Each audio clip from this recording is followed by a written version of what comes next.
I'll just let it tip over. There it is. It's floating. Look at that.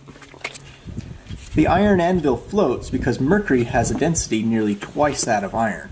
In fact, due to the density ratios, the iron actually floats better than wood does in water. Push it under. Let's push it down. Oh, it's hard to push down. Oh, that's great. Here, let's try it again from the other side. Okay, here we go. Push down. It bobs up like a cork. Okay, let's I want to try hitting it with a hammer. I think it dulls the sound quite a bit. Here, let's pull it up out of here. Just set it on that. Okay.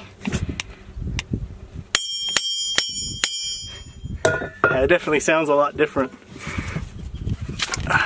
That's actually pretty nice to have your anvil sitting in mercury while you're working to deaden that sound. That way it doesn't hurt your ears as much. It's pretty good. You can barely make it wobble by hitting it.